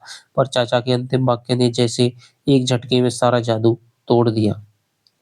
कुछ नहीं, वे केवल उसे हस्ताक्षर करवाने आए थे, कहीं वह अड़ ही जाती अजय के लिए एक संकट पैदा हो सकता था। मीरा इज एक्सपेक्टिंग चाचा के शब्द उभरे, तो इसीलिए ये सारा जाल रचा गया है। यह बात तो अजय भी लिख सकता था, पर शायद इसीलिए चाचा को भेजा गया कि कोई भी रास्ता बाकी ना रह जाए। शकुन के बस निकलने के लिए तारीख भी जल्दी ही डलवानी है, बच्चा होने से पहले पहले सारा रास्ता साफ ही कर लेना है। वह फिर छली गई, वह फिर बेवकूफ बनाई गई, उसका रोब रोब जैसे सुलगने लगा। वे बंटी को हॉस्टल भेजना चाहते हैं, शायद उसे भी धीरे धीरे कब्जे में कर लेना चाहते हैं, पर वह बंटी को कभी भी हॉस्टल नहीं भेजेगी। वह जानती है कि अजय बंटी को बहुत प्यार करता है, पर अब से वह बंटी को मिलने भी नहीं देगी। बंटी से ना मिल पाने की वजह से अजय को जो यातना होगी, उसकी कल्पना मात्र से उसे क्रूर सा संतोष मिलने लगा। मरे मरे हाथों से शकुन ने गेट बंद किया, किसी तरह अपने को घसीटती हुई पलंग तक लाई। बंटी सोया था, बेखबर और निश्चिंत, जरूर किसी राजा रानी और परियों के सपनों में खोया होगा। रोज कहानी सुनता है, पढ़ता है और फिर ऐसे ही सपने देखता है। उसने झुककर उसे एक बार प्यार किया, उसके माथे पर बालों की जो लटें चित्रा आई थीं, उन्हें समेट कर पीछे किया। लगा बंटी का शरीर एकदम ठंडा हो आया है। बाहर ठंडक बहुत ज्यादा बढ़ चुकी थी। अपने में ही डूबे डूबे उसे पता ही नहीं लगा, उसने जल्दी में बंटी को गोद में उठाकर साड़ी का पल्ला उसके चारों ओर लपेट दिया और उसे भीतर ले आई। बहुत ही धीरे से संभाल कर उसने उसे पलंग पर सुला दिया, जैसे बहुत ही अमूल्य, बहुत ही कीमती हो। और तब भी एक अजीब सी भावना मन में आई, बंटी केवल उसका बेटा ही नहीं है, वह हथियार भी है जिससे वह अजय को टॉर्चर कर सकती है, करेगी। यानी कि अब देखिए किस तरह बंटी की यहाँ पर दुर्दशा होनी स्टार्ट होती है कि अब बच्चे को ही हथियार बना करके अजय को, अपने पति को क्या है, नीचा दिखाने की सोच रही है। और जब वह खुद पलंग पर लेटी तो सबसे पहला चेहरा डॉक्टर जोशी का ही उभरा। वह चेहरा जो एक समय बार बार उभरने लगा था अपनी अनेक अनेक मुद्राओं के साथ, पर जिसको उसने बरबस ही अपने परे हटा दिया था। इधर 4-5 महीनों से कोई पता ही नहीं। एक तो शहर का सबसे बड़ा डॉक्टर, फिर शकुन का निहायत ही सर्द और जड़ व्यवहार। आज अचानक फिर से सब कुछ याद हो आया। पिछली सर्दियों में बंटी बीमार हो गया था तो कितनी आत्मीयता और एहतियात से संभाला था उसे। केवल बंटी को ही नहीं, बुखार के बढ़ते रहे पूंछ के साथ हौसला खोती और घबराती शकुन को भी संभाला था। बीमारी के कारण ही दोनों का परिचय हुआ था। तो किसके कारण? बंटी की बीमारी से शकुन का डॉक्टर जोशी से परिचय होता है। धीरे धीरे कारण हट गया, बस परिणाम बाकी रह गया। वह पति से अलग होकर रहती है, यह शायद सारा शहर जानता है, इसलिए एक बार भी बंटी के पापा के बारे में नहीं पूछा था। हाँ, अपनी पत्नी की मृत्यु का समाचार ज़रूर दे दिया था और फिर बिना कुछ कहे ही बहुत कुछ कह दिया था। शायद ऐसी बातें कभी शब्दों की मोहताज नहीं रहती। जब तब बंटी के समाचार जानने या किसी ऐसे ही दर से जा रहा था का सहारा लेकर आते रहे हैं। चाय पानी होता था, बातचीत होती थी, पर शकुन उन सारे संकेतों के प्रति उसी उत्साह या ललक के साथ रिएक्ट नहीं कर पाती थी। और फिर शकुन की उदासी के कारण ही सब कुछ समाप्त हो गया, शायद शुरू होने से पहले ही। किशोर उम्र वाली भावुकता तो थी नहीं कि आदमी खाना सोना तक भूल जाए। बड़े नामालूम से ढंग से सब कुछ शुरू हुआ था और वैसे ही खत्म भी हो गया। बस एक हल्का सा अक्स उसका मन पर कहीं रह गया था। आज अनजाने ही वकील चाचा ने उस पर से समय की धूल पहुंच गई। चेहरा उभरने के साथ ही पहली बात मन में आई, अजय के मुकाबले में जोशी कैसे है। देखिए दोनों में क्या है, ना कोई प्रेम है, ना अपने बच्चे के प्रति प्यार है। केवल दोनों में क्या है, एक अब लड़ाई है, अघोषित युद्ध है, वो चलने लगेगा। दूसरी बात आई मीरा के मुकाबले में कैसे है। मीरा को उसने नहीं देखा, बस सुना है उसके बारे में। अनेक काल्पनिक चेहरे भी उभरे हैं मन में। पहले वह उन काल्पनिक चेहरों की तुलना अपने से किया करती थी। वह तुलना बहुत स्वाभाविक भी थी, पर जोशी और मीरा के मुकाबले में क्या तुक भला। फिर भी मन है कि बार बार कुछ तौल परख रहा है। उसे याद है पहले भी जब उसने जोशी के बारे में कुछ सोचा था, अनजाने ही अनजाने हमेशा अजय आकर उपस्थित हो गया था। केवल अजय ही नहीं, कई मीरा भी आकर उपस्थित हो जाती थी। उसे साफ लगता था कि जोशी या किसी का भी चुनाव उसे करना है तो उसे अपने के लिए नहीं करना है, अजय को दिखाने के लिए करना है, मीरा की तुलना में करना है। पर जब जब यह भावना उठी, उसने स्वयं अपने को बहुत धिक्कारा, अपनी वस्तुता की। क्यों नहीं वह अपने लिए जीती है, अपने को लक्ष्य बनाकर जी पाती। पर आज फिर अजय आकर खड़ा हो गया, अनदेखी मीरा आकर खड़ी हो गई। उसने अभी अभी हस्ताक्षर करके दिए हैं, कम से कम अब तो वह इन सब से मुक्त हो जाए। उसे मुक्त होना ही है, एक नई ज़िंदगी की शुरुआत करनी ही है। पर फिर मन में कहीं और कहीं तैर ही गया, अजय को उसे दिखा ही देना है कि अब वह अगर एक नई ज़िंदगी की शुरुआत कर सकता है, तो वह भी कर सकती है। नहीं, उसे किसी को कुछ नहीं दिखाना है, जो कुछ भी करना है अपने लिए करना है। और तब उसने बरबस ही सब चेहरों को परे ढकेल दिया। केवल जोशी का चेहरा बड़ी देर तक आँखों के सामने टंगा रहा। तो यहाँ पर इनके भी दोस्तों अफ़ेयर की शुरुआत है वो हो जाती है। अब देखिए दोस्तों, अगला है पार्ट हमारा, चौथा पार्ट है, पढ़ते हैं, काफ़ी लंबे-लंबे हैं। आज पापा आने वाले हैं। 10 बजे बंटी को सर्किट हाउस पहुंचने जाने को लिखा है। मम्मी है कि पता नहीं कैसा मुंह लिए घूम रही है। ना हंसती है ना बोलती है, बस गुमसुम। इस बार वकील चाचा के जाने के बाद से ही मम्मी ऐसी हो गई है। वकील चाचा भी एक ही हैं, बस खुद तो बोल बोल कर ढेर कर देंगे, मम्मी बेचारी की बोलती बंद कर जाएंगे। पता नहीं क्या हो गया है मम्मी को, उसे देखना शुरू करेगी तो देखती ही रहेंगी, ऐसा मानो उसके भीतर कुछ ढूँढ रही हो। रात को कहानी भी नहीं सुनाती, ज़्यादा कहो तो कह देती हैं सो जा कल सुनाऊँगी। वह तो सो ही जाता है, पर मम्मी को ऐसा करना चाहिए। उस दिन रात में पता नहीं कब बंटी की नींद खुल गई, देखा एक दूसरे पेड़ के नीचे कोई खड़ा है। डर के मारे उससे तो चीखा तक नहीं गया था, बस साँस जैसे घुटकर रह गई थी। और वे मम्मी निकली उसके बाद कितनी देर तक मम्मी उसे थपकती रहीं, दिलासा देती रहीं, पर भीतर दहशत जैसे जमकर बैठ गई थी। आधी रात को ऐसे कहीं घूमा जाता होगा। चाचा जो कह गए थे गड़बड़ होने की बात, वो है बिल्कुल ठीक है। ज़रूर कुछ गड़बड़ हुआ है। मम्मी पहले तो ऐसी नहीं थी, पर वह क्या करे, मम्मी चुप-चुप हो जाती हैं, उसका मन बिल्कुल नहीं लगता है। परसों ही तो पापा की चिट्ठी आई थी, लिफाफे पर मम्मी का नाम लिखा था। पिछली बार तो लिफाफे पर भी उसका भी नाम था। अंदर भी 2 कागज़ निकले, मम्मी खुद पढ़ने लगी, दूसरा उसे पकड़ा दिया। तो क्या मम्मी के पास भी पापा की चिट्ठी आई है? मम्मी पापा क्या दोस्ती करने वाले हैं? उसने अपनी चिट्ठी पढ़ ली और फिर मम्मी की ओर ध्यान से देखने लगा। मम्मी क्यों खुश नज़र आ रही हैं, कहीं कुछ बस वैसे ही चुप बैठी हैं, मानो पापा की कोई चिट्ठी ही नहीं आई हो। एक बार उसकी चिट्ठी पढ़ने तक के लिए नहीं माँगी। पिछली बार तो केवल उसी के पास चिट्ठी आई थी और उसे पढ़कर ही मम्मी कितनी प्रसन्न हुई थी। पापा के भेजने से पहले उसे अपनी बाहों में भरकर इतना प्यार किया था कि मानो वह कहीं भागा जा रहा हो।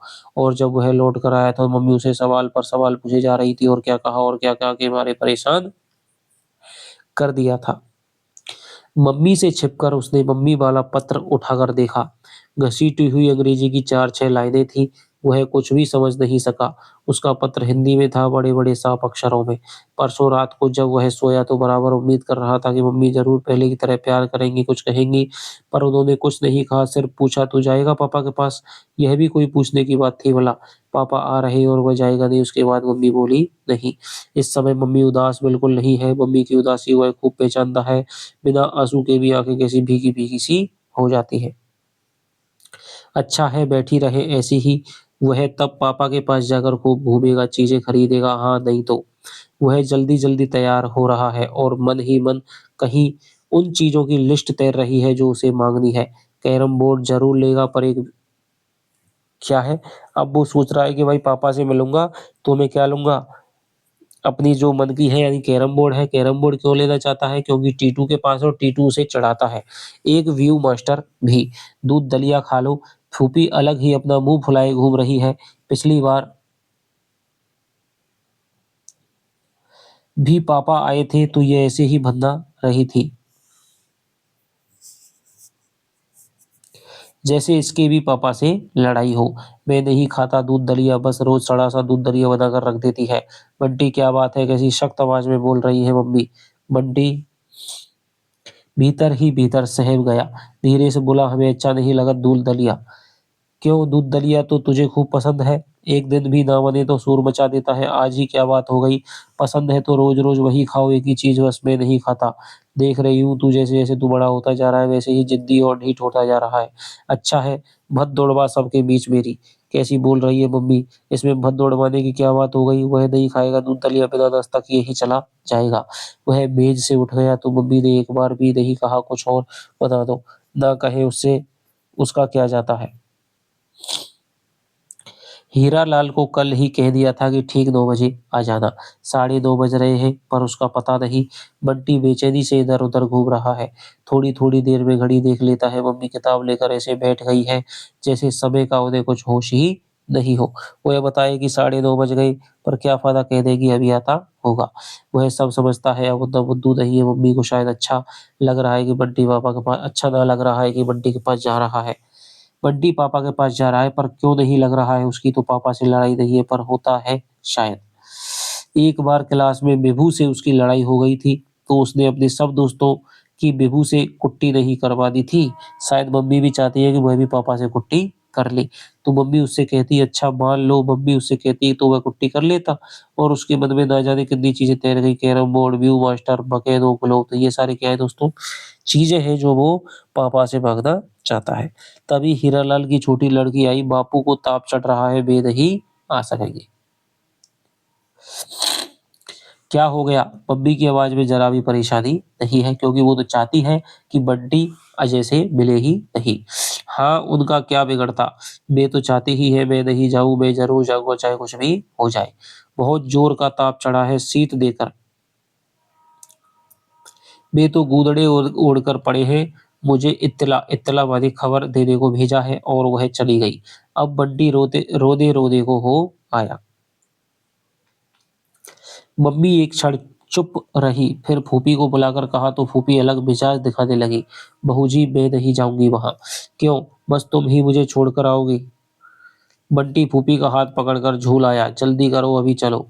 छोड़ाओ फूफी वरना कौन ले जाएगा? कैसी ठंडी-ठंडी आवाज में बोल रही है जैसे कहना है इसीलिए कह रही है बस। ले जाए ना ले जाए कोई फर्क नहीं पड़ेगा। फूफी एकदम बिफर पड़ी। कोई नहीं है ले जाने वाला तो नहीं जाएगा। मिलने की ऐसी ही बेकली है तो खुद आकर ले जाएंगे। इस घर में आजादी से कोई धर्म नहीं बिगड़ जाएगा। आप जो चाहे सजा लो बहू जी, मैं वहाँ नहीं जाऊंगी, मुझसे तो आप जानो। और बड़बड़ाती हुई फूफी चली गई। मम्मी ने कुछ नहीं कहा। मम्मी का अपना काम होता तो कैसे बिगड़ती है। फूफी को कहो ना कि बिगड़ती जा रही है, ढिठोती जा रही है, बस डांटने के लिए मैं ही हूँ। ठीक है, कोई बताओ मुझे। बंटी एकदम वहीं पसर कर रोने लगा। रो क्यों रहा है? यह भी कोई रोने की बात है? भला ठहर जा, कॉलेज के माली को बुलवाती हूँ। मम्मी माली को समझा रही है, देखो कह देना कि 8 बजे तुम लेने आओगे। इसलिए जहाँ कहीं भी हो 8 बजे तक सर्किट हाउस पहुँच जाए। तो भी कह देना रे 8 से देर नहीं करे, समझे? कैसी सख्त-सख्त आवाज में बोल रही है एकदम प्रिंसिपल की तरह। रात भर बेटी ब बंटी सोचता गया रास्ते भर बंटी सोचता गया कि बहुत सारी बातें हैं जो वह पापा से पूछेगा। मम्मी से पूछी नहीं जाती, कभी शुरू भी करता है तो या तो मम्मी उदास हो जाती है या सख्त। उदास मम्मी बंटी को दुखी करती है और सख्त मम्मी उसे डराती है। इधर तो मम्मी को पता नहीं क्या कुछ होता जा रहा है। पास लेटी मम्मी भी उसे बहुत दूर लगती है। उसके और मम्मी के बीच में ज़रूर कोई रहता है, शायद वकील चाचा की कही हुई कोई बात, शायद कोई गड़बड़ी।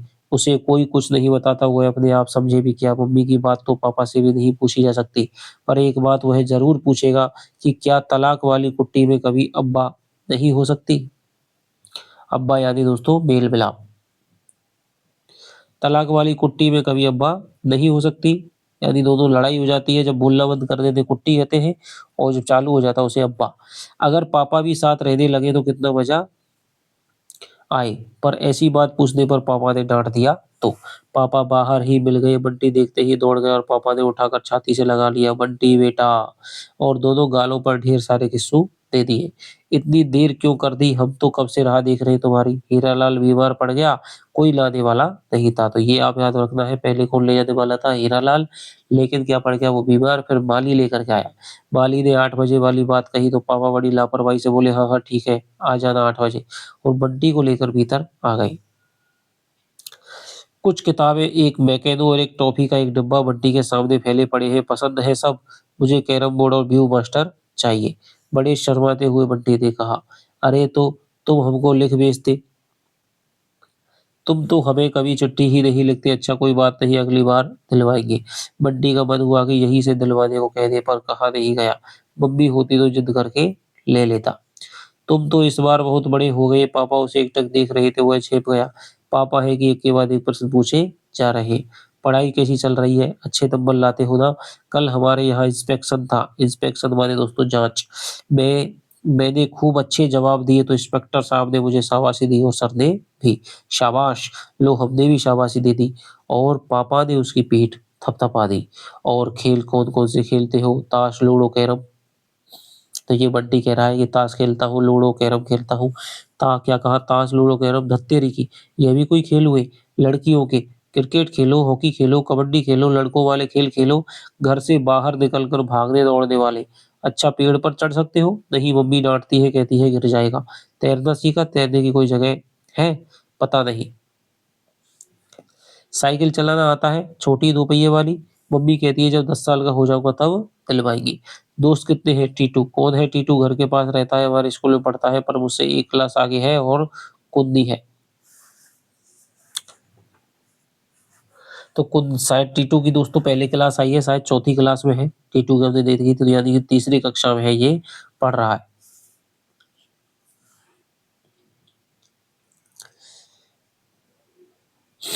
और कुन्नी है। कुन्नी कौन है? शर्मा साहब की लड़की है, मेरी दोस्त, उनके घर भी उधर ही है। हमारे घर के पीछे चलिए, इधर को मुड़िए, फिर थोड़ा-सा चलिए बस उनका घर आ जाता है। इतनी अच्छी तरह समझाया फिर भी पापा हँस रहे हैं। अच्छा कौन दोस्त है? कोई नहीं। और कौन दोस्त है? कोई नहीं, बल कुल 2 दोस्त। तो कितने दोस्त हैं दोस्तों बंटी के? 2 दोस्त हैं। नहीं, स्कूल में तो बहुत सारे हैं, पर उनके घर तो दूर-दूर है। तुम्हारा मन कैसे लगता है रे सारे दिन? तो ये पापा पूछ रहा है कि केवल 2 दोस्त थे? नहीं, स्कूल में बहुत सारे हैं, उनके घर क्या है दूर-दूर है। तुम्हारा मन कैसे लगता है रे सारे दिन? बच्चों को तो खूब दोस्तों के साथ रहना चाहिए, खूब खेलना चाहिए। लग जाता है, मम्मी खूब कहानियाँ सुनाती हैं, खूब ताश भी खेलती है, मैं किताबें पढ़ता हूँ, ड्राइंग बनाता हूँ, खूब सारी पेंटिंग बना रखी है मैंने। अच्छी-अच्छी तो मम्मी ने कमरे में लगा दी। अच्छा इस बार हमारे लिए भी बनाना, हम भी अपने कमरे में लगाएँगे। तो एक क्षण को बंटी पापा का चेहरा देखता रहा। कह दे कि पापा हमारे साथ क्यों नहीं रहते? इस घर में तो मेरी पेंटिंग लगी ही हुई है, पापा इसी कमरे को अपना घर क्यों नहीं बना लेते? अलग घर में क्यों रहते हैं? इस घर में मेरा बगीचा भी तो है खूब सुंदर-सा। इस बार छुट्टियों में कलकत्ता चलोगे हमारे साथ? बंटी ने बड़ी सशंकित सी नज़र से पापा की ओर देखा। उसे साथ चलने को क्यों कह रहे हैं? पहले तो कभी नहीं कहा। बहुत मज़ा आया, खूब घूमेंगे बोलो। मम्मी चलेंगी तो चलूँगा। छी, छी! इतने बड़े होकर भी मम्मी के बिना नहीं रह सकते? यह गंदी बात है बेटे, अब तुम्हें मम्मी के बिना रहने की आदत डालनी चाहिए। तो यानी देखिए कि बंटी को दोनों लोग हैं, वो अपने-अपने मतलब के लिए इस्तेमाल कर रहे हैं। मम्मी चाहती है कि भाई मैं बंटी को नहीं भेजूँगी, अजय को दिखाऊँगी और जो अजय है वो बंटी को कलकत्ते ले जाना चाहता है और फिर से क्या है, शकुन को दिखाना चाहता है। तुम क्या लड़की हो जो मम्मी से चिपटे-चिपटे फिरते हो? बंटी बहुत संकुचित हो आया, भीतर ही भीतर कहीं गुस्सा भी आने लगा। फूफी ऐसी कहती है तो मज़ा चखा देता। पापा से क्या कहें? पर पापा ऐसी बात कहते ही क्यों हैं? खुद तो मम्मी के साथ नहीं रहते चाहते हैं, वह भी नहीं रहे। बहुत चालाक है। एकाएक उसके मन में सामने बैठे पापा के लिए गुस्सा उफनने लगा। बहुत मन हुआ पूछे आप मम्मी को भी साथ लेकर क्यों नहीं चलते?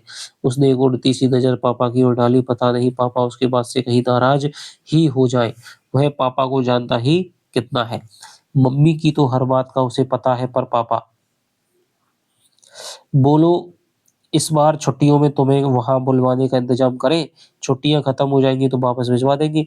नई-नई चीज़ें देखोगे, Victoria Memorial, botanical gardens, lakes, zoo और पापा एक-एक चीज़ के बारे में विस्तार से बताने लगे। बड़ा शहर, बड़े शहर की बड़ी-बड़ी इमारतें, बड़ी-बड़ी बातें और थोड़ी देर पहले समाया हुआ बंटी के मन का संकोच और भय इन बातों के बीच घुलने लगा। एक-एक जगह के कई-कई चित्र उसकी आँखों के सामने बनने बिगड़ने लगे। मन में एक साथ ही जाने कितना उत्साह था, कौतूहल जाग पड़ा। वहाँ सब बंगला बोलेंगे तो मैं क्या करूँगा? वहाँ सब मछली भात खाते हैं, तब तो सारे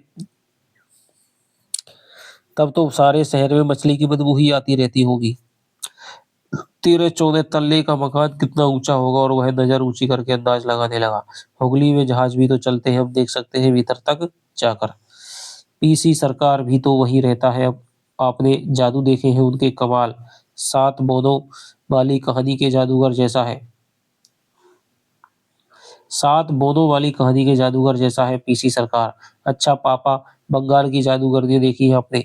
जो आदमी को भेड़ बनाकर रख लेती है, जादू के ज़ोर से आदमी वेश बदल सकता है। और हर उत्तर के साथ उसके सामने कौतूहल भरी एक नई दुनिया खुलती जा रही है। वह मुग्ध सा सुन रहा है। कल्पना की आंखों से बहुत कुछ देख भी रहा है, पर बोलो आओगी छुट्टियों में के साथ ही सारा जादू जैसे एकदम झटके से टूट गया। नहीं, बिना मम्मी के वह नहीं जाएगा, जा ही नहीं सकता। खाना खाकर पापा ने कहा चलो थोड़ी देर सो लेते हैं, शाम को फिर घूमने चलेंगे, दोपहर में तो सोते हो ना। उसने यूं ही सिर हिला दिया। पापा उसे पलंग पर लिटा दिया, खुद नीचे लेट गए। मम्मी होती तो साथ ही सुला लेती। लेटते ही पापा को नींद आ गई। बंटी क्या करे, उसे नींद ही नहीं आती। यहाँ से तो निकल कर भी नहीं जा सकता। थोड़ी देर तो मैं चुपचाप लेटा लेटा कलकत्ता ही देखता रहा। फिर एकाएक उसे घर की याद आने लगी, मम्मी की याद आने लगी। वह शाम को आता तो तभी ठीक था। लो पापा की तो नाक सी बजने लगी। घुर्र खो घुर्र खो। बंटी को हंसी आने लगी। वो एकदम पापा के चेहरे की ओर देखने लगा। बिना चश्मे के कैसा लग रहा है पापा का चेहरा। उसे ख्याल आया, उसने इतने गौर से तो पापा का चेहरा कभी देखा ही नहीं। मम्मी के चेहरे की तो एक-एक लाइन उसकी जानी पहचानी है। पापा के हाथों में बाल कितने बड़े-बड़े हैं और तभी आँखों के सामने से मम्मी की चूड़ी वाली कलाई उभर आई। बंटी बहुत ऊबने लगा तो पापा की लाई हुई किताबों में से एक किताब शुरू कर दी। शाम को तांगे में बैठाकर पापा ने उसे घुमाया, आइसक्रीम खिलाई, चाट खिलाई, गन्ने का रस खिलाया। बंटी सोच रहा था कि पापा शायद कुछ चीजें और दिलवाएंगे, लेकिन उन्होंने यहाँ कुछ नहीं दिलवाया तो बंटी को थोड़ी निराशा हुई। पर फिर भी उससे मांगा नहीं गया। खा पी कर घूम फिर कर शाम को वे लोग वापस आ गए। तांगे से उतरकर बंटी भीतर जाने लगा तो एकदम पापा की चिल्लाहट सुनाई दी। मुड़कर देखा तो पापा तांगे वाले को डांट रहे थे। पता नहीं तांगे वाले ने क्या कहा कि पापा और जोर से चिल्लाए, झूठ बोलते हो, घड़ी देखकर तांगा किया था, मैं एक पैसा भी ज्यादा नहीं दूंगा। बंटी सहम कर जहां का तहां खड़ा हो गया। तांगे वाले ने कुछ कहा और कूद कर तांगे से नीचे उतर आया। पापा एकदम चीख पड़े, यू शट अप, जबान संभाल कर बात करो, जितना रहम खाओ उतना ही सिर पर चढ़े जा रहे हो, जूते की नोक पर ही ठीक रहते हैं ये लोग। पापा का चेहरा सुर्ख हो रहा था और आंखों में से जैसे आग बरस रही थी। बंटी की सांस जहां की तहां रुक गई। चपरासी और दरबान के बीच बचाव करके तांगे को चपरासी और दरबान ने बीच बचाव करके तांगे को रवाना किया। पापा अभी भी जैसे हाँफ रहे थे और बंटी सहमा हुआ था। उसने पापा को कभी गुस्सा हेतु होते हुए तो देखा ही नहीं। एकदम ख्याल आया कभी इसी तरह हो तो उस पर गुस्सा हो तो वह भीतर तक कांप गया। एकाएक उसे बड़ी जोर से मम्मी की याद आने लगी। अब वह एकदम मम्मी के पास जाएगा, माली आया कि नहीं। तभी चपरासी ने कहा बाबा को लेने एक आदमी आया था। आधे घंटे तक बैठा भी रहा, अभी अभी गया है, बस आपके आने से 5 मिनट पहले ही। बंटे की आंखों में आंसू आ गए। किसी तरह उन्हें आंखों में ही पीता हुआ वह बड़ी असहाय सी नजरों से पापा की ओर देखने लगा। मन में समाया हुआ एक अनजान डर जैसे फैलता ही जा रहा था। पापा ने एक बार घड़ी की तरफ नजर डाली। चपरासी चला गया तो यह भी अच्छा तमाशा है। घड़ी देखकर घर में घुसो, जो समय उधर से दिया जा रहा है उसी में घूमो फिरो, लौट आओ, नॉनसेंस। एकाएक ही बंटी की छलछलाई आंखें बह गई। पता नहीं माली के लौट जाने की बात सुनकर या कि पापा का गुस्सा देखकर या कि इस भय से पापा कहीं रात में यही रहने को ना कह दे। 2 दिन से पापा को लेकर जो उत्साह मन में समाया हुआ था वह एकदम बुझ गया और सामने खड़े पापा उसे निहायत अजनबी और अपरिचित से लगने लगे। अरे तुम क्यों रहे हो, रोने की क्या बात हो गई, माली चला गया था, अब मैं घर कैसे जाऊंगा, सिमर से सकते हुए बंटी ने कहा। पागल कहीं का, यहाँ क्या जंगल में बैठा है, मैं नहीं हूँ तेरे पास, मम्मी के पास जाऊंगा, रोते रोते बंटी ने कहा। हाँ हाँ, तो मैंने कब कहा कि मम्मी के पास नहीं जाओगे, पर माली तो चला गया तो क्या मैं तुम्हें छोड़कर आऊंगा बस। बंटी ने ऐसे देखा जैसे विश्वास नहीं कर रहा हो, कहीं उसे बहका तो नहीं रहे। अभी चुप करने के लिए कहने हो, फिर कहने लगे कि यही सो जाओ। पापा ने पास आकर उसका माथा सहलाया, गाल सहलाए तो टूटा विश्वास जैसे फिर जुड़ने लगा। पापा फिर अपने लगने लगे। तो देखिए बच्चों की किस प्रकार की साइकोलॉजी है कि थोड़ी देर में उन्हें कोई दुश्मन लगता है, कोई मित्र है, कोई अपना कोई पराया लगने लग जाता है। उनकी एक निश्चित रूप से थिंकिंग नहीं बनती है। प्यार करते हैं तो वो उस आदमी को वो पसंद करते हैं और गुस्सा करते हैं तो उसको वो नापसंद करते हैं। पागल कहीं का, इतना बड़ा होकर रोता है मम्मी के लिए। तो असुवाई आंखों से ही बंटी हंस दिया। भीतर ही भीतर बड़ी शर्म भी महसूस हुई अपने ऊपर। सचमुच उसे इतनी जल्दी रोना नहीं चाहिए। बच्चे रोया करते हैं बात बात पर, तो वह तो बड़ा हो गया है, अब कभी नहीं रोएगा इस तरह। बंटी पापा के साथ तांगे में बैठा तो मन एकदम हल्का होकर दूसरी ओर दौड़ गया। पापा को देखकर मम्मी को कैसा लगेगा, एकदम खुश हो जाएगी। वह खींचकर पापा को अंदर ले जाएगा और मम्मी का हाथ पापा का हाथ मिला देगा, चलो कुट्टी खत्म। फिर मम्मी और वह मिलकर पापा को जाने ही नहीं देंगे। सोते, घूमते-फिरते कितनी बार मन हुआ था मम्मी की बात करे। पापा से वह सब पूछे जो मम्मी से नहीं पूछ पाता है। पर पापा का चेहरा देखता और बात भीतर ही कुबड़ कर रह जाती। पर पापा को साथ लाकर दोस्ती की बात सोच-सोच कर उसका मन थिरकने लगा।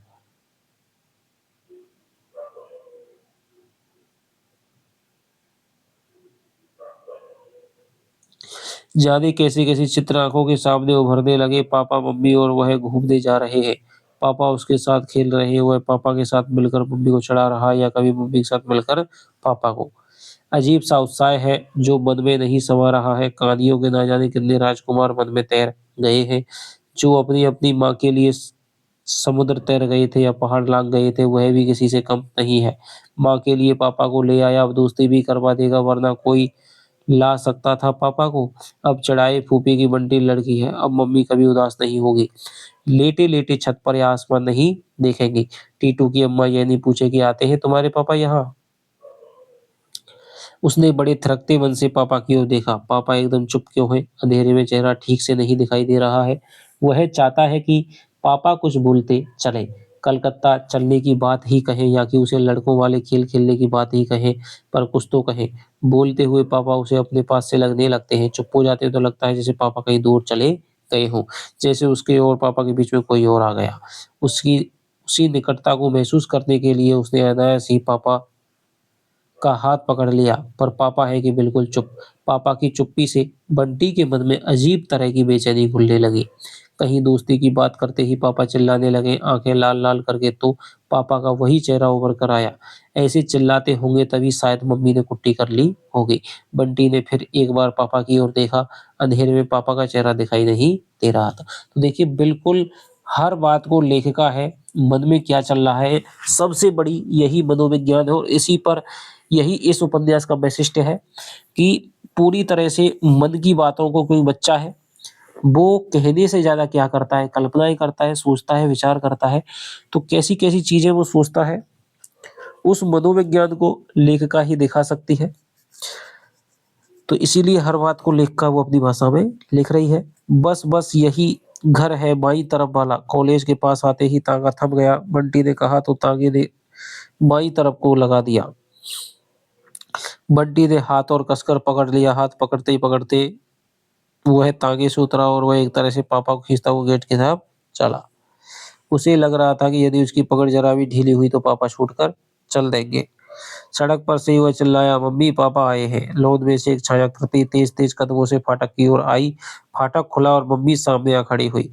मम्मी को देखते ही बंटी का हौसला बढ़ गया। लगा जैसे वह अपना सुरक्षित सीमा में आ गया है। पापा के हाथ की पूरी तरह खींचता हुआ बोला, भीतर चलिए ना पापा, मैं अपना बगीचा दिखाऊंगा। मोगरा खूब फूला है।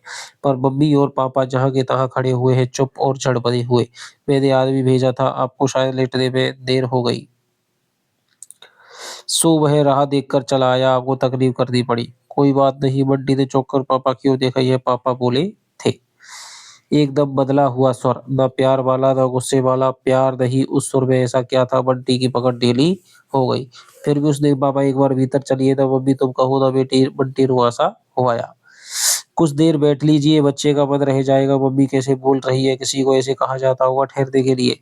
रात हो गई है, फिर लौटने में बहुत देर हो जाएगा। इसी तांगे को रोक लीजिए, अभी कहाँ देर हुई है, चलिए ना। हाथ पर झूलते हुए बंटी ने पापा को भीतर खींच ही लिया। पापा भीतर आए। लौंद में ही मम्मी पापा अपने सामने कुर्सी पर बैठ गए। बंटी पुलकित, उसे समझ ही नहीं रही क्या करे कैसे करे। कल 10 बजे ही पहुंच जाना, दूसरे ही नस्वर है, 15-20 मिनट में नंबर। कल 10 बजे ही पहुंच जाना, दूसरा ही नंबर है, 15-20 मिनट में नंबर आ ही जाएगा। अपने आप आ सकोगी ना? हाँ पहुंच जाऊंगी। अंधेरे में दोनों चेहरे नहीं दिखाई दे रहे, पर आवाजें कैसी बदली हुई है। पापा ने कहा, आने को कहा है, बंद हुआ।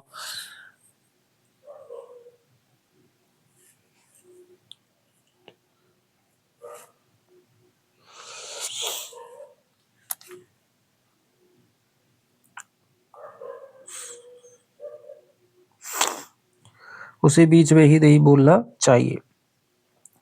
तभी एकदम दौड़कर गया। रात में पौधे सोते उन्हें छूने में भी पाप लगता है। अगर फूल पत्ता तोड़ो तब भी बहुत बड़ा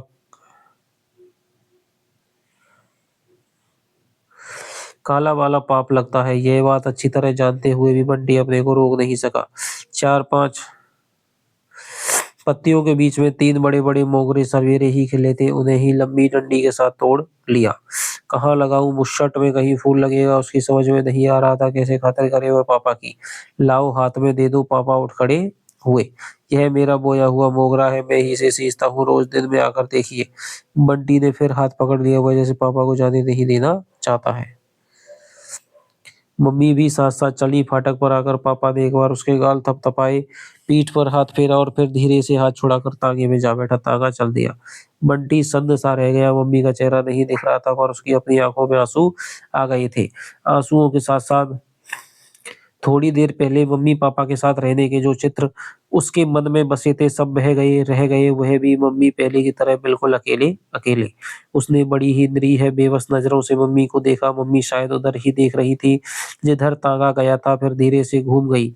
चल भीतर चलकर कपड़े बदल, मरी-मरी सी आवाज में मम्मी ने कहा और उसकी पीठ पर हाथ रखकर उसे सहारा देती भीतर ले चली। मम्मी का हाथ उसकी पीठ पर रखा था, फिर भी किसी स्पर्श का एहसास उसे नहीं हो रहा था, कम से कम मम्मी के स्पर्श का नहीं। तो क्या मम्मी उससे नाराज है? सवेरे की अनमनी मम्मी उसकी आंखों के सामने एक बार फिर घूम आई। उसने कुर्सी पर रखे डिब्बे और किताबें उठाई, मम्मी के साथ-साथ भीतर आया। कमरे में पहुंचकर जैसे ही बत्ती जलाई, बंटी ने देखा कि मम्मी की आंखें लाल हैं, तो मम्मी रोई है, शायद बहुत ज्यादा रोई है। जाने क्यों उसका अपना मन रोने-रोने को हुआ, या एक अजीब सी अपराध भावना मन में घुलने लगी, जैसे वह कोई बहुत ही गलत काम करके आ रहा हो। वह मम्मी को छोड़कर क्यों गया? सचमुच अब मम्मी की तरफ देखने की हिम्मत भी नहीं हो रही। मम्मी कुछ बोल भी तो नहीं रही, बस चुपचाप पड़े निकाल कर दे दिए। बस चुपचाप कपड़े निकाल कर दे दिए और ऐसे ही बाहर देखने लगी। शायद नहीं चाहती कि बंटी उनकी ओर देखे। एक बार उनका मैकेनो तो देखती कितना बड़ा है। बदल लिए कपड़े, बस्ता भी अभी से जमा कर रख ले, सवेरे फिर जल्दी नहीं उठ पाया तो। कल छुट्टी नहीं है इंस्पेक्शन की। ओहो, मैं भूल गई थी। मम्मी ने जल्दी से बत्ती बुझा दी और उसे लेकर बाहर आ गई। बंटी और मम्मी के पलंग के पास-पास बंटी और मम्मी के पलंग पास-पास बिछे हुए हैं, पर बंटी हमेशा पहले मम्मी के पलंग पर ही सोता है। मम्मी कहानी सुनाती है, फिर दोनों दुनिया भर की बातें करते हैं। उसके बाद बंटी अपने पलंग पर जाता है। कभी-कभी तो वह कहानी सुनते-सुनते मम्मी के पलंग पर ही सो जाता है। मम्मी बाद में उसके पलंग पर लिटा देती है। पता नहीं क्यों उसे लग रहा है कि आज वह जैसे ही मम्मी के पलंग पर सोएगा,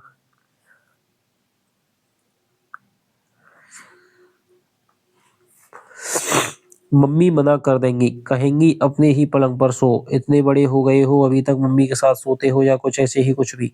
एक क्षण वह दुविधा में खड़ा रहा, फिर धीरे से अपने ही पलंग पर लेट गया। या कुछ ऐसे ही कुछ भी। एक क्षण वह दुविधा में खड़ा रहा, फिर धीरे से अपने ही पलंग पर लेट गया, इस आशा के साथ कि मम्मी उसे अपने पास बुलाएंगी, उससे कुछ तो बात करेंगी। आज सारे दिन उसने क्या-क्या किया, कहाँ घूमा, क्या खाया, पर मम्मी चुप। मम्मी शायद मुझसे नाराज है तो डांट क्यों नहीं लेती। मैं क्या मना करता हूँ, पर कुछ तो बोले। वह तो पापा और मम्मी की दोस्ती कराने की बात सोच रहा था, अब तो मम्मी ने भी उससे कुट्टी कर ली। उसकी आंखों में आंसू आ गए, पर मम्मी उससे क्यों नाराज है, क्यों का बोझ लिए ही सारे दिन के थके मादे बंटी की आंखें झपकने लगी और वह सो गया। गालों पर वह आए आंसू भी धीरे धीरे सूख गए। तो ये हमारा दोस्तों चौथा भाग है, वो हमारा हो गया है। तो आशा करता हूँ कि आपको समझ में आ रहा होगा। तो चलिए अब आपसे मिलता हूँ। समरी है वो कल वाली वीडियो में आपको मैं बता दूंगा। काफी लंबी वीडियो हो गई है। आपसे मिलता हूँ अगली वीडियो में। तब तक के लिए दोस्तों पढ़ते रहिए। जय हिंद, जय भारत।